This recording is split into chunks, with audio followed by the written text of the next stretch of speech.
Let's get going. Hello, everyone. Welcome to yet another Google Cloud's Innovative Tech Talk.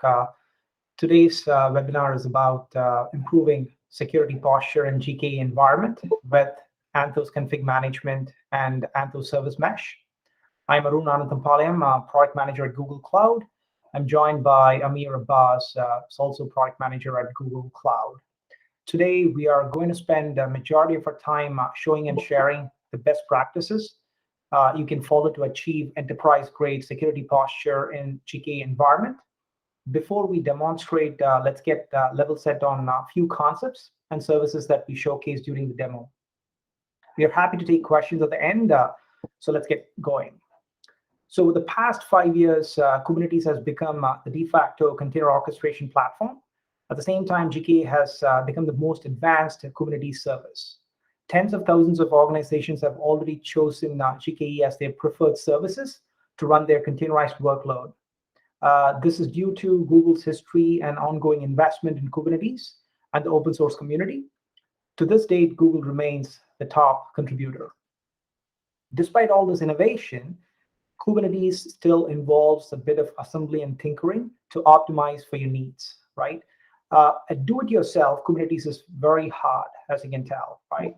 Difficult is to get started. The many day-to activities can lead to misconfigurations and insecure environments. We know from talking to our customers that a legitimate skill gap exists in enterprise, and core business workloads aren't yet containerized. That's something that we hear often from our customers, which is where GKE comes into the picture, right? So GKE simplifies and reduces many of the infrastructure tasks required for creating and managing Kubernetes clusters. So since 2015, GKE is continuously innovating and always improving on operator, cluster admin, and developer experiences. This makes it easier and safer and less expensive to run Kubernetes. We introduced many advanced features.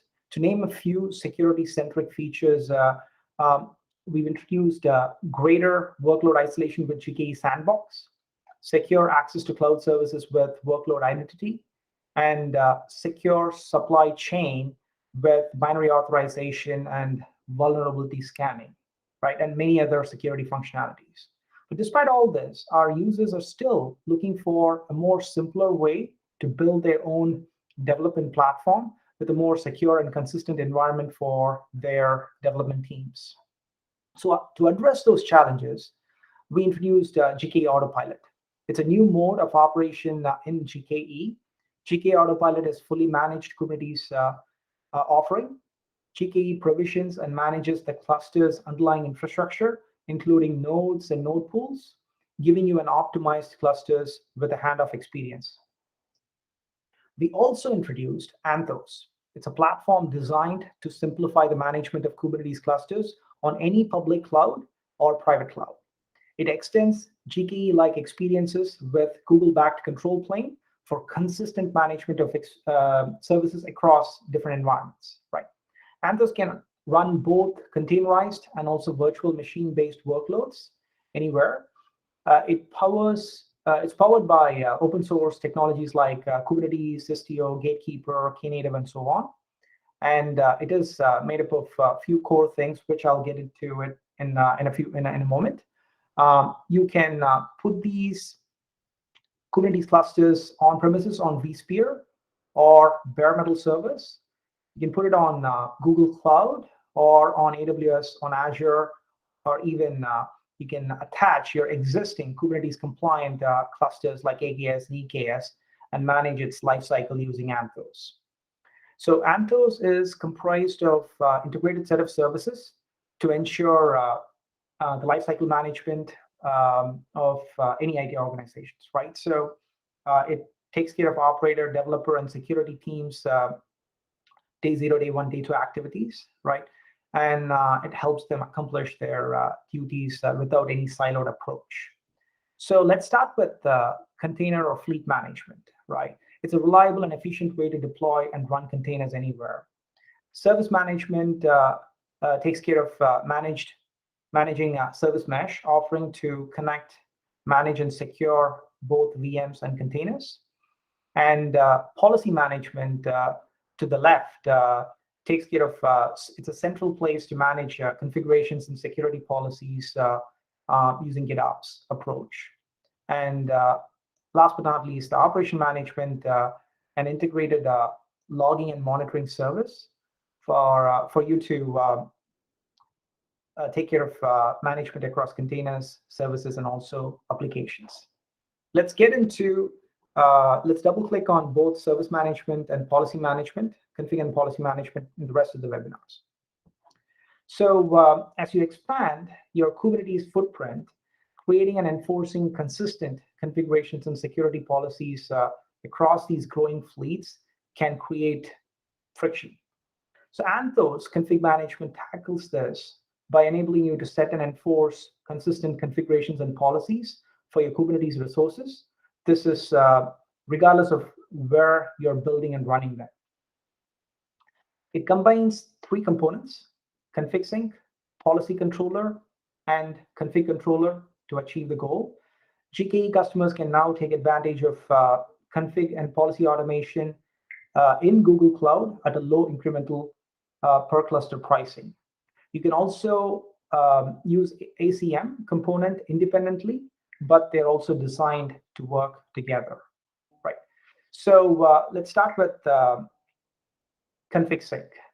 Config sync continuously reconciles your clusters to a central set of configurations that are stored in or more in one or more Git repository.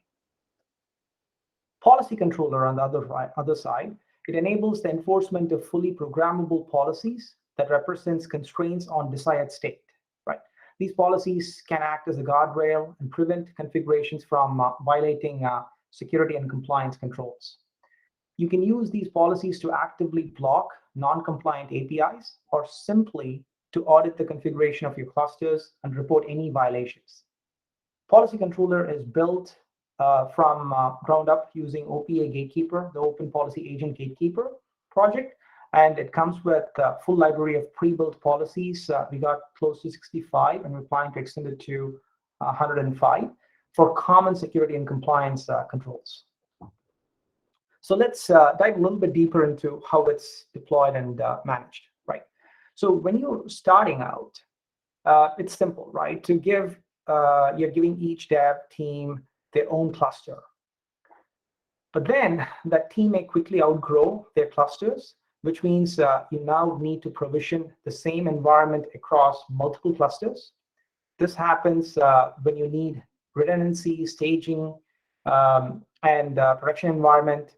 And now think about multiple regions, right? Things can get quite complex. The cluster sprawl can easily happen. So you end up with X tenants times Y namespaces times Z clusters means exponential growth in number of policies that you'll have to manage. So in many production deployments, you're often see broad use of imperative operation, right? But that's something of an anti-pattern for Kubernetes, because Kubernetes is all about declarative state.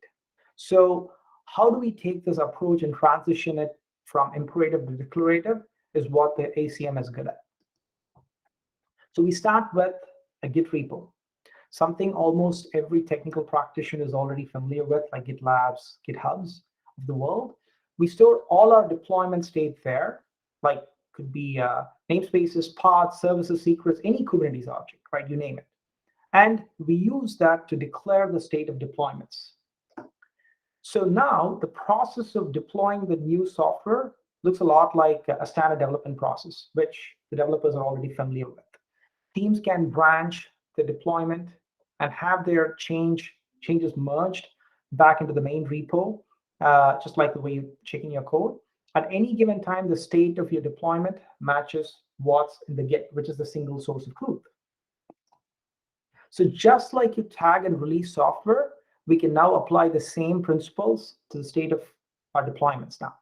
So if you need to roll back, revert a commit. If you need to create staging site that looks like a production environment, create a new branch. And did an imperative operation change any existing deployment configuration? Anthos config management can actually fix the drift and put put things back to their declarative or declared state, right? So it can automatically do that. So let me talk a little bit about the difference between config management and policy management. So policy and config management are related, but definitely not the same. Policy management is about defining rules and rule enforcements. This might sound a lot like Kubernetes RBAC, but RBAC is about who can make any changes, right? Make changes. Policy management examines what the changes is. So that's the stark contrast between config and policy management, right? So with that, I think I've covered most of the concepts and things that's needed to kind of follow along the demo. So I'll hand it over to Amir to take you through the demo with some additional context. And we're happy to take questions at the end. Thanks, Arun. Hi, everybody. My name is Amir Abbas. As Arun mentioned, I'm one of the product managers on modern platforms. I help customers create modern applications on modern platforms. So this is a very exciting talk for me. I want to quickly talk about how the demo is set up. Majority of this is going to be in the console or in the CLI. And I want to really talk about some of the players that we're going to be dealing with. So at the very top, you have something called a rule definition. In Kubernetes lingo, that's just a CRD. So a policy can be anything, right? Kubernetes is a very kind of an open, unbounded sort of a system. You have YAML declarations. Within that YAML, you can create any kind of policy that you like. For example, you can enforce labels or enforce network policies and things like that. Those are defined as CRDs. So those, you can think of them as your template policies. And then your enforcements, which is the one that's right underneath that, are the actual objects that use those definitions to enforce some sort of a policy on top of that. Once you've defined that, that becomes essentially those both are YAMLs. One is a CRD, which is the definition. One is a CR, which is the actual resource against that definition. Then you deploy those policies onto your clusters. Now, there's multiple ways to do that. You can do it just through kubectl apply. You can do it through just any API client or a CI/CD tool, or you can do it through config management. That's what we're going to use today. So we're going to create policies, and we're going to use config management to deploy it. And the reason we're doing that is because we want these policies to stay enforced. One of the things about config management is that it's got a reconciliator built in. And what that means is that even if you go in and you decide to, kubectl delete, let's say, a constraint template or a constraint, the config management will reconcile that change so your cluster remains succinct. Plus, we're going to be using GitOps to do that. Once those policies and the policy constraints are onto your GKE cluster, we have an admission controller. That's at the bottom. That's called a policy controller. And that's built on the open source project, the OPA Gatekeeper project. But it's a managed solution by Google. And anytime you do any kind of kubectl apply, whether, again, it's through any of those three tooling, the policy controller intercepts that request, performs a review on that request. If it's allowed, it will deploy that and send it to the GKE API server. If it's not allowed, then it will give you some sort of a violation. So next slide, let's take a quick look at what some of these definitions looks like. So here's we don't have to read everything, but I just wanted to show you a structure of a constraint template. So these are the definitions. And I'm also going to show you that about 50 of these come kind of pre-built, and there's very rarely that you have to create your own, but this is what they would look like. So this is what will generate a CRD. It looks like just like an open API spec. It generates a CRD. And then there's some code at the bottom where you put in your logic of how this particular policy will be enforced. So if we go to the, so on this slide, basically what we're saying is that you cannot have a destination rule spec that will allow you to set the TLS mode to disable. That's basically what this little code at the bottom is saying. Now, all this is doing is creating a CRD, but we haven't done anything to it. So if you go to the next slide, you'll see that how do we apply that? How do we enforce this particular policy? So in the kind field, now we're using that destination rule TLS enable that we just created. That's the CRD. You can give it whatever name you want. We can have a couple of enforcement actions. I'll get into that during the demo. And then we can match it to where this thing is applied. You can either match it by the kind or you can match it by the namespace. You can also do excluded namespaces, and we'll talk about that during the demo. Once this is deployed, what this particular policy constraint is enforcing is that in the default namespace, you cannot have a destination rule that has TLS disabled. That's basically what this is enforcing. So we go to the next slide, please. So it's kind of the same thing. So there's many examples of, yeah, keep going. Go to the next slide. I want to get to the demo faster. So there's some examples of things that you can do. Like, for example, you can require strict MTLS mesh-wide. This is something we're going to actually use. You can require services to not have service type load balancers. You need to have access logging. You need to have specific labels like your cost label or your org label and those types of things. So now you can see kind of the difference between the actual policy and the guardrail. So think of policy controller as creating a guardrail, right? So I've created a guardrail and I've said, you cannot have a destination rule with MTLS disabled. That's just a guardrail. I have not enforced anything. Now, me as the person that will deploy the destination rule needs to ensure that that guardrail is not broken. And I'll show you that by actually breaking some of the guardrails and then fixing them. So the next slide, please. So then comes in service mesh.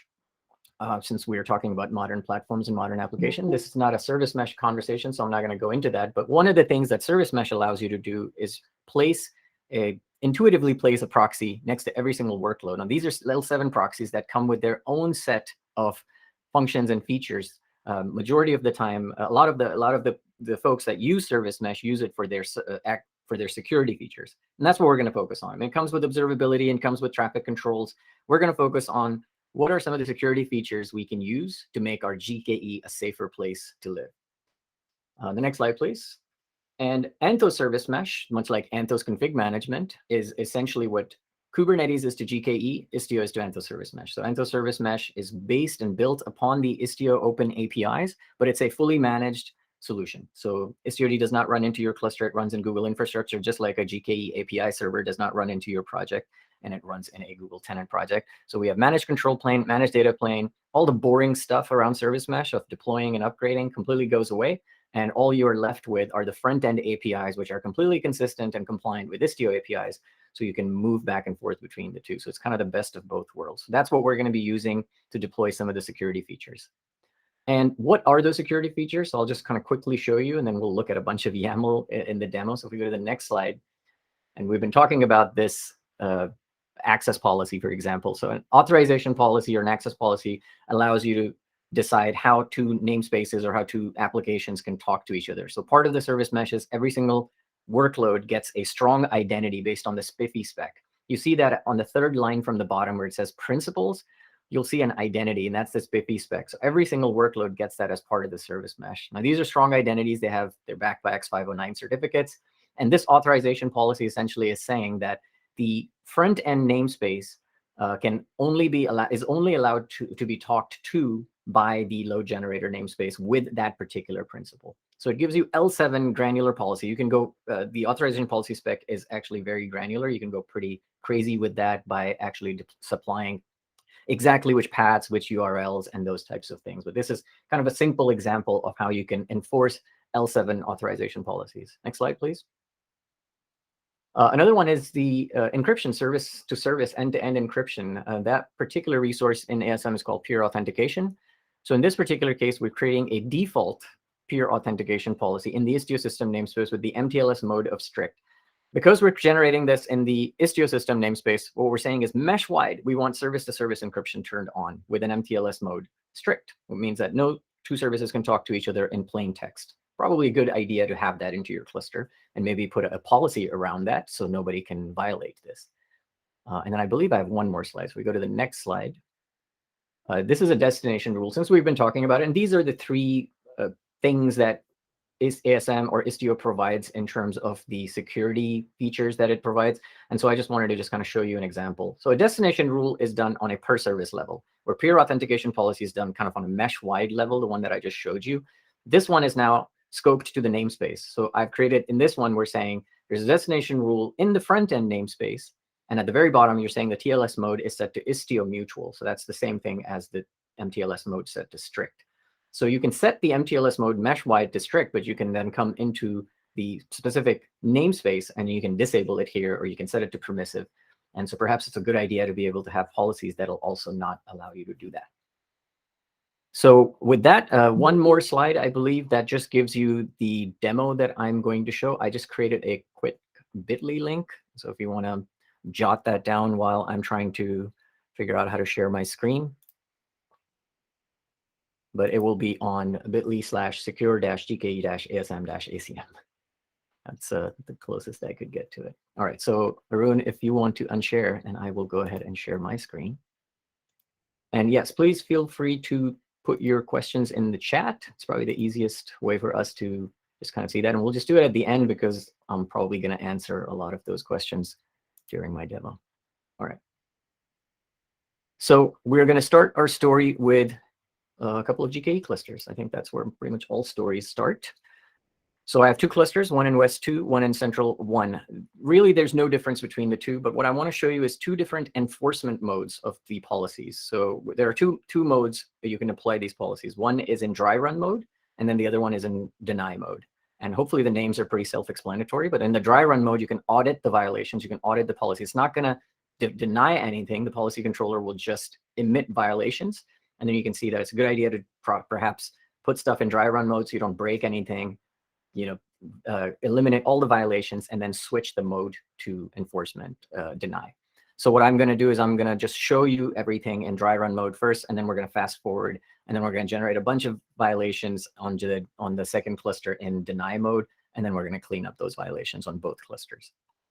So both of these clusters have ASM and ACM deployed in and a repo. So if we quickly go, and then I have an application also deployed, but I'm going to scroll down here on the left panel down to config management.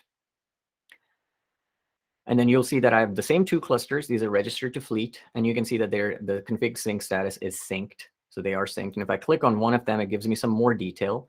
The big one is it gives me the sync repo. So I'm just going to click on that. And let's just quickly review what this repo is. Now, this is just kind of all done ahead of time, so I didn't want to spend time doing this. But very simple repo. I have two folders. System folder that just kind of gives you the version. We're not going to really touch that. And the namespaces folder. So the namespaces folder is where we deploy all of our YAML files that get synced.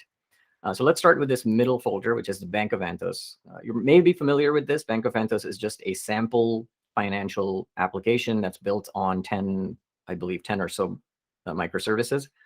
The one thing I've done here is I've deployed every single service in its own namespace.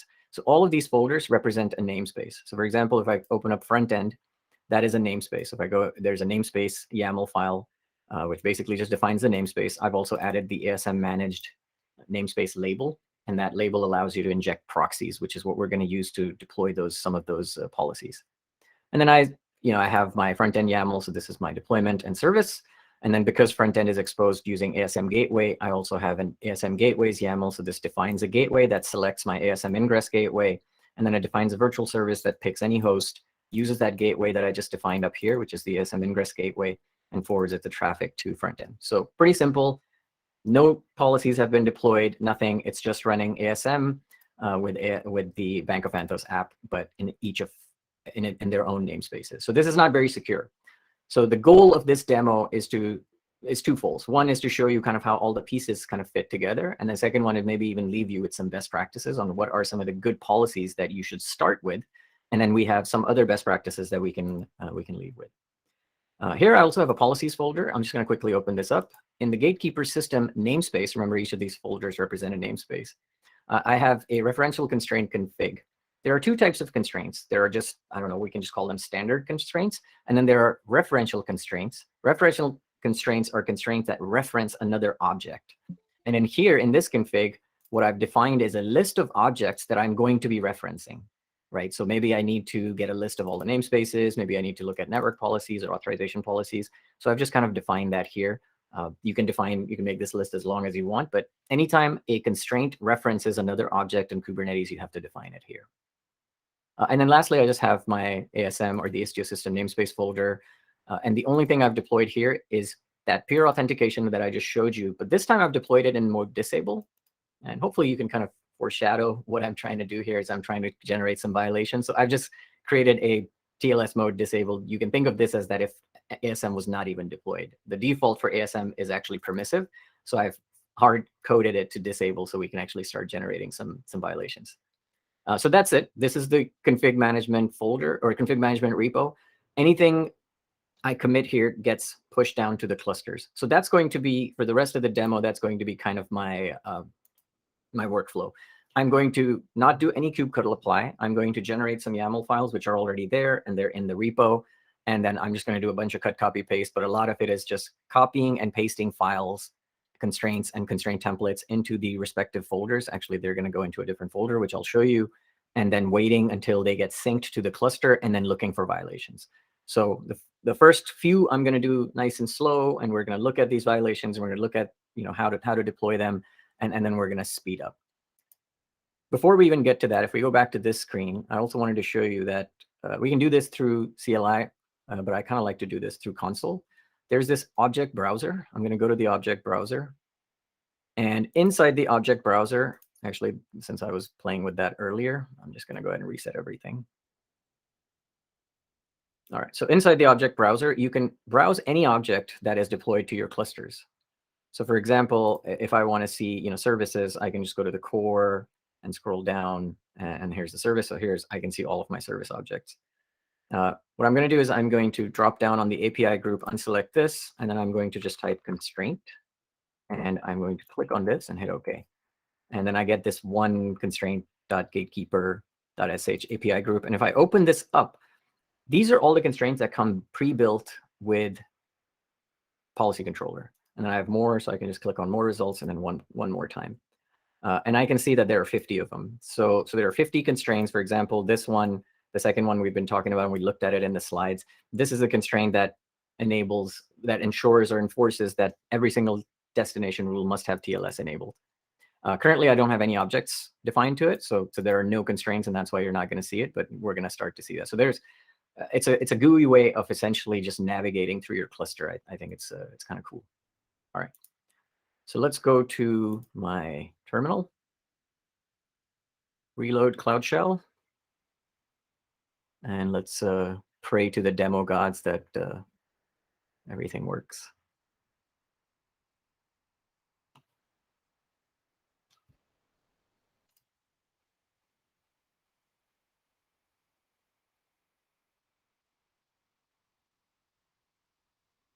Okay. So I'm just going to close this side screen. I'm going to open up terminal. Hopefully the font is decent enough. Okay, so I am going to just find some variables just so everything is set and good to go. All right, so the first thing I'm going to do is I'm just going to start defining some constraints. So right off the bat, I'm just going to start copying and pasting some commands, and then I'll explain what essentially is happening. So I'm creating a constraint onto just the GKE1 cluster that says MTLS must be set to strict. So this is the constraint that says in the Istio system namespace, you cannot have MTLS set to disable, which I do currently. Once I've committed that to my ACM repo, I get this short SHA. I can just look at the last three, so 95C. I can go back to my repo, go to main, do a refresh here, and just make sure that it's there. As this last one, I'm actually going to make it a little bit bigger. Let's quickly look at this commit. And I've only created this one file. And if we just open this one file, you can see that I've created a constraint of type policy strict only in only the West 2 cluster, which is this cluster, in dry run mode. So it's not going to actually deny anything. And then I'm positioning that in only the Istio system namespace. Now, once I do that, I can go back to the console and go back to the config management screen. And what I want to see is that these two things back to synced. And so let's make sure that they actually get synced. All right, so this top one, and you can kind of tell by the first few letters that it's getting synced. So this 95C, so the GK central one is good to go. But I want to make sure this bottom one too, and now the bottom one is also good to go. So now they're there. So if we go back to our Cloud Shell, and if we just do a kube control get constraints, we should see one constraint, which is the MTLS strict. All right, cool. And then so what we want to do now that we're sicked, we want to see the violation on that particular constraint. So I'm going to just run the get constraint command, and I'm just looking at status.violations list. And we can see that we have one violation. So in the Istio system namespace, we have a default policy, and spec MTLS mode must be set to strict, and it's not. All right, so that's the first thing. Usually when people deploy service mesh, that's the first thing I tell people to do is to set MTLS to strict at the Istio system namespace is mesh wide, especially if all the services are within the mesh. So it's a good idea to maybe put a guardrail around that. So we haven't created the policy yet. We've just created a guardrail, and we're starting to see some violations. So the next one I'm going to do in no kind of particular order is I'm going to create, this one will set it mesh wide, but somebody can still go in and create a destination rule on a service and then set that to disable. So let's go ahead and fix that. So this next commit I'm doing, I'm essentially just creating a constraint for destination rule that you cannot have the destination rule also, the destination rule must also be MTLS enabled. So that's now committed. So again, we'll go back. You'll see me doing that quite a bit throughout this demo. I'm going to refresh this page. Make this a little bit bigger. All right, so constraint destination rule enabled, dry run on cluster 1. Let's quickly take a look at that. And I'm just going to look at this first one. That's the constraint. I actually had to create an actual constraint template because I had to change the API changed. But I'll talk about how to create a constraint template a little bit later. All right, so destination rule TLS enabled, only on GK2 in dry run mode, and then it applies to all destination rules. All right, so that is good to go. We'll go back to our clusters and we'll make sure that it's there. This particular error is because it's deploying the destination constraint first before deploying the destination constraint template. And so this error will just go away after config syncs itself. So it happens every single time I do this demo. So now both clusters are synced. Again, if we go back and if we just do a kube control get constraints, now we should see 2 constraints. And we're starting to make our GKE clusters, safer and safer. Okay, let's try it one more time. There we go. So the first one says mesh wide, you must have MTLS strict. The second one says even service wide, you must have MTLS strict. So now if I've pre-created a destination rule in the front end namespace with TLS mode disabled for this demo. So let's quickly take a look at that. So I'm just looking in the front end namespace, looking at the destination rule, and I'm just looking at the spec. And in the front end namespace, I've created this TLS mode disable, very similar to how we created the Istio mode disable in the Istio system namespace. And the reason I did that so we can start seeing some violations. So again, we're going to run the constraint get command and look for status violations within that. So the way to get the violations is you do get on the CRD and then on your CR, and then you can look at the violations. And then you can see again, we have that one violation in the front end namespace. The TLS mode is set to disable, and that should not be the case. Again, it's in dry run mode, so nothing is breaking. All right. So the next thing we're going to do is we are going to make sure that we have access policies deployed. Now, that's the constraint template that we're going to build. So the constraint that already exists is a constraint that says that you can deploy a access policy, which is essentially an authorization policy, but you cannot use wildcards for namespaces or wildcards for principals. So let's deploy that. So again, very similar. I'm just going to create a constraint, and it's just called source not all auth-z. So you cannot just use wildcards for your auth-z policies. And then I've also created an auth-z policy where I am allowing all essays, right? So I basically created a violation just so we can kill 2 birds here. So now if we go back to our repo and back up here and refresh, I'll show you the 2 files. So this last one, there's 2 files here. So first, let's look at the constraint. So that's the top one. All I'm doing is source not all auth-z, which basically just means you cannot use wildcards in your auth-z policies. That's what this constraint does. And the actual auth-z policy that I created in the front-end namespace actually does use wildcards. And so I just did that just so it generates some violations. So now if we go back here, it's syncing, it's synced now. So now if we look at the violations,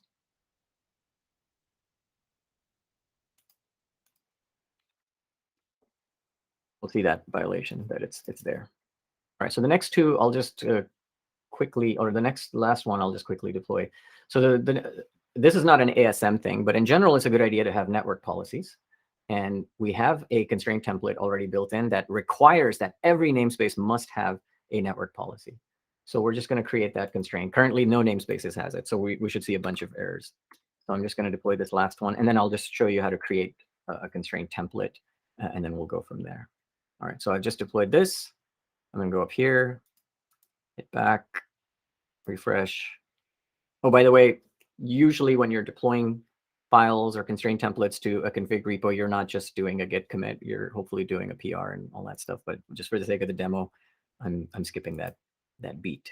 All right, so I just created a network policy constraint. If we just quickly look at this file, here I wanted to show you something cool is you can also include or exclude namespaces. So in this particular case, I don't want network policy in every single namespace. So I don't want to have a bunch of errors being thrown. So I've created a list of excluded namespaces like config management system, kube system, Istio system, ASM gateways. There's a bunch of namespaces I just don't want. You can put any namespaces you want here. So that's all I've done here. So we'll go back here, make sure everything is synced. Everything is synced. Now, if we look at the violations, we should get a bunch of violations. So I'm just going to look at the namespace thing violation. You can see like a bunch of like transaction history, ledger, like none of the namespaces have it.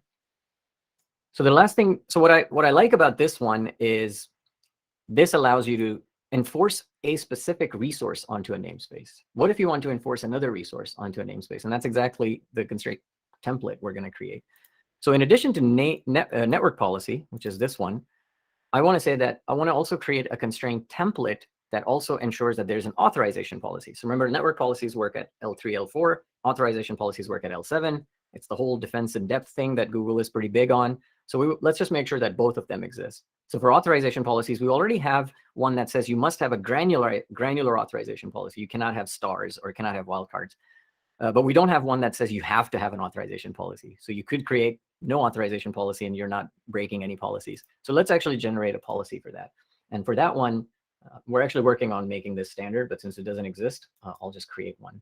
So I'm just going to create a constraint template this time. Not a constraint, this is just the template. So this is just a CRD, and we're going to commit that to our repo. Let's take a quick look at what that looks like. So let's go back to this, refresh. I'm actually just going to look at it here in the file browser because it's much easier to look at. Now you'll also notice that there's a cluster folder. So all of my policies are going into the cluster folder. They're not going into the namespaces folder because they are GKE wide. So you can think of the cluster folders, all your CRDs, anything that's cluster scoped goes into the cluster folder. So here I've created at the very bottom the K8s require namespace auth policies, which is named very similar to the K8s required network policy. So call it whatever you'd like. That's what I called it. I called it K8s require namespace auth policies. The bulk of it is here in this green section, the Rego.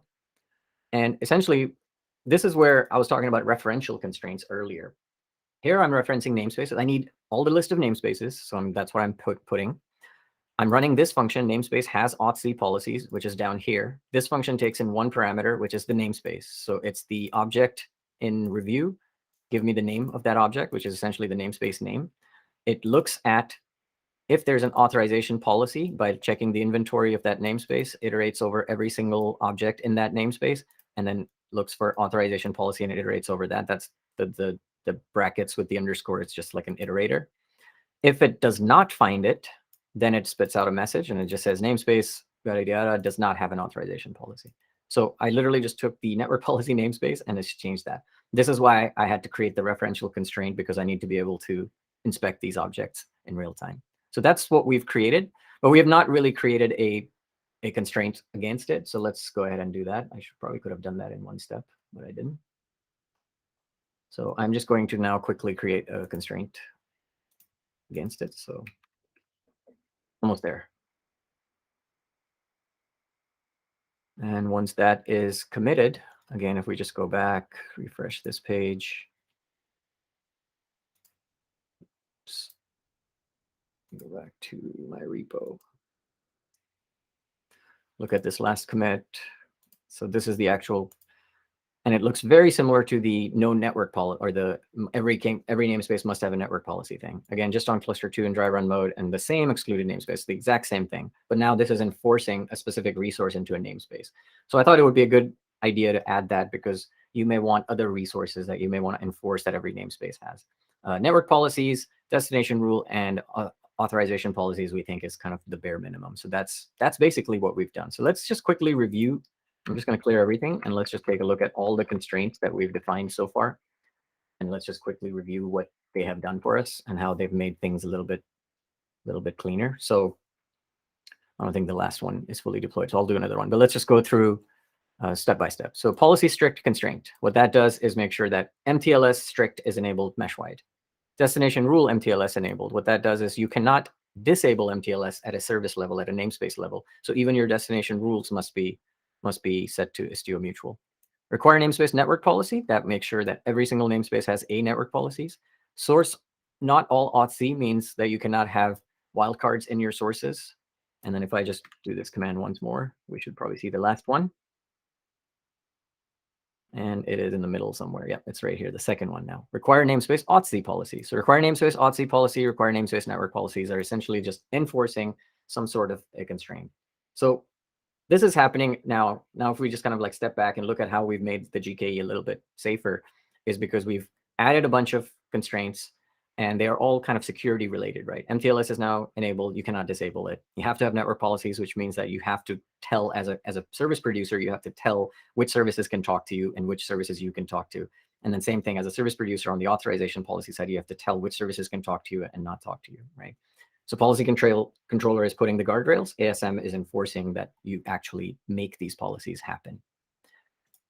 So the last thing I'm going to do, and then we can probably actually open it up for questions because it's going to be a little bit repetitive. I'm actually going to put all of this policy. So we're just going to fast forward. We're going to put all of these 5 policies in cluster 2. So that's all I'm doing. Nothing changes.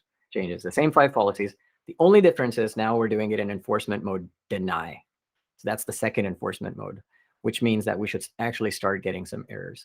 So we've just placed these 5 files, which are the same things that we were just looking at. Again, if we go back to our repo, and we just refresh this page.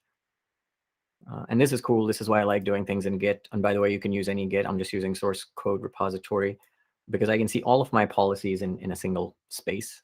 So if we go to any one of these policies for GKE2, the only really thing that changed is the cluster selector, which I guess I totally kind of skimmed over. So in config management, if you can either define resources on a per cluster basis or on all clusters. So if you define this annotation, then you can define which cluster you want to put that particular resource to. So this resource, we only want to put it on cluster 2 or this cluster central 1 in the deny mode. Now, if we go to the status, boom, now we're seeing a bunch of errors just on cluster 2. So like cluster 1 or the West 2 cluster had enforcement mode dry run, but cluster 2 now is giving me a bunch of errors, right? And that's essentially what we want to resolve. So while we're doing that, I can keep talking. Essentially, I'm just going to go through how to resolve these and make cluster 2 safe, I guess. Are there any questions? Can we start taking some questions on the chat?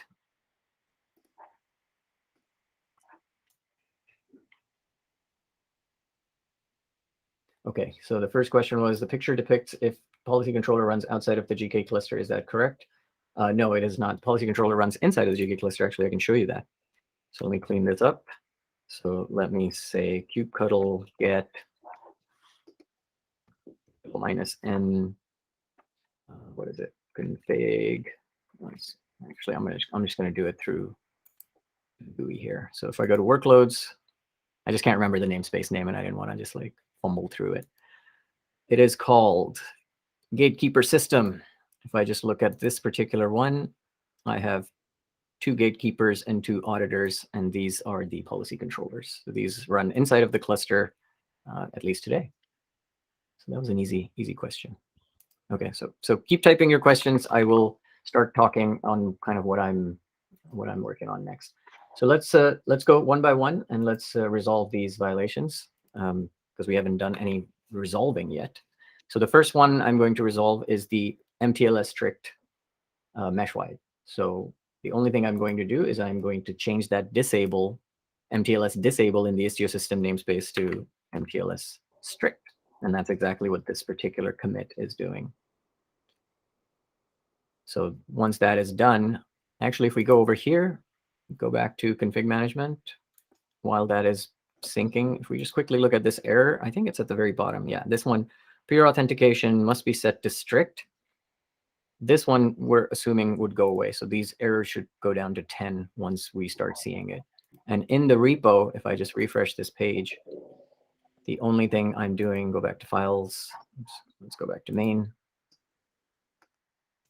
go to ASM, Istio system, peer authentication, I've just changed that to strict. And so that should resolve that error. So now you can see it's 10. So that error is gone. As a matter of fact, if I just click a couple of times and look at that violation again, it's gone. So now MPLS is good to go. We're no longer broken there. The second error I wanted to resolve is the destination rule. Remember, in the front end, we have a destination rule where in the namespace, we have MTLS disabled, and we want to make sure that that's not the case either. So now we can fix that by creating the destination rule that is Istio mutual. So pretty similar to what we just did. And I'm just going to kind of fast forward through that. The next one we're going to make sure is that we have access policies that are granular. Remember, we have an access policy that is set to star right now. And the violation for that looks something like this. So currently it says source principal cannot be wildcards. So let's fix that. So I'm going to, again, basically create an authorization policy. And we'll look at all of these policies at the very end. So essentially, I'm creating an authorization policy that takes that star away and gives you a very granular authorization policy. And then the next one we can fix is the big one, which is traffic control or network policies, right? So if we look at the network policy one, that's the big one. So that's like 10 errors, I think, that we're getting that we don't have network policies. So I'm just going to run a for loop and create network policies. Now, what we haven't created, and this is maybe an idea for a constraint that I just thought of, is maybe create a constraint template that says your network policies cannot allow all either, and you need to have granular network policies. Even though my egress policies are not granular, but my ingress ones are. So this is basically just generating a bunch of network policies in every single namespace. So that error should go away. And then another one was auth-z policies must be in every single namespace. So if we look at that violation, so this basically is saying that none of the namespaces have the authorization policies. So we're going to do a very similar thing like we just did for the network policies. I'm just going to run a for loop and create a bunch of authorization policies. It's also good to do that in like commits, so you can actually look at your commit history and see exactly what I did in this demo instead of just doing it kind of ad hoc. That should probably do it. So if we go back to our repo, I'm just going to go back to main and just refresh real quick, and we're just going to stay in this files thing. So if we go to, for example, Bank of Anthos, let's go to front end. So, and now you can see that there's more stuff here in the front end namespace before there wasn't. And so let's look at some of the good stuff. So like auth-z policy. So now I have an authorization policy that's very granular. I also have another authorization policies where I've just allowed every single thing just so my application can work. I have two network policies. I have an egress one. This one is egress allow all, by the way. And then I have an ingress one, which is a little bit more granular for the namespaces. I also have a destination rule, which is now set to Istio mutual. So it's making sure that it's ensuring that services talking to it cannot talk on plain text. And then the last one is actually in the Istio system namespace, which is the peer authentication, and that is set to strict as well. And so now if we go to status details, we're back to synced. Everything is clean, everything is healthy, everything is good to go. That is the end of my demo. I think we still have a few minutes left, so I'm going to see if there are any questions or if somebody else wants to see anything else here.